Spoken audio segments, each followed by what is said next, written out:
them, outworking them, throwing more strikes, being more aggressive, going for takedowns, just being the aggressor. So I outworked them. When you see Nick Diaz and Nate Diaz, they fight with that come forward pressure, boxing style, etc. What's that like to deal with when you're training with them? It's tough, man. They don't get tired and they keep coming and keep throwing punches. Because everyone's like, oh, they don't hit that hard. And it's like, yeah, but the amount of punches they're throwing and they snap. They hurt more than they look when they turn them over. Those are tough boxers. Man, it looks like it hurts to me. Because sometimes you see fans like, oh, they're not hitting that hard. And it's like, yeah, get hit by them. Yeah, and then you put on the small gloves. Exactly, because they don't realize they're turning those snaps and those punches. You don't need to hit hard for the small gloves. Exactly. The volume kills. Exactly. They just throw combos together. Yeah. And they do you box with them? Yeah. Oh, yeah. Like boxing those guys. They're tough. So do you have the same boxing trainer that they do? No, because their box trainers out like in Stockton, and we were out in San Francisco, so it was kind of a far drive. So I mean, I've worked with the guy a little bit, but not like all the time like they do. Did they start boxing from as little kids? No, I think they started jiu-jitsu first and got into boxing. They were fighting, and then they found that guy and talked him into training him.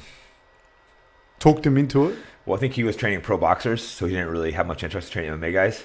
But I think they just kind of kept bothering him, and he slowly started training him. And then like, oh, these guys are pretty good. Who's your main striking coaches in that? Mostly guy Tariq Azim in San Francisco. Worked with him for a while. Worked with a few other guys here and there, but that was the primary guy. Okay. Do you like striking? Oh, I do. I mean, I honestly like jiu-jitsu more, but I do like striking. Because one of the things I've heard from a lot of people is that you hit a lot harder than people think you do. Yeah, the guys always spar me. They're like, oh, damn, you're a lot better than I think. My style looks a little awkward, but I'm hard to hit and pretty good at landing shots. So. How do you deal with someone that watches the podcast asked me to ask this. When you have there's tension between say Nick and Nate Diaz and someone else, and then you train with them still and et cetera, how do you monitor that? Well, I mean, ultimately, I'll always have Nick and Nate's back. So if stuff ever breaks down, if we're fighting those guys, I won't train with that person.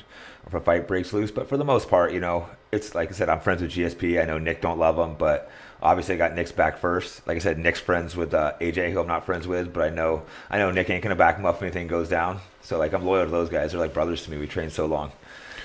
Why doesn't Nick like GSP? Because Nick don't like anyone he might fight. Just in case. Yeah, he can't. I think it's his way. He doesn't want to like anyone that he might fight. He likes to not like you.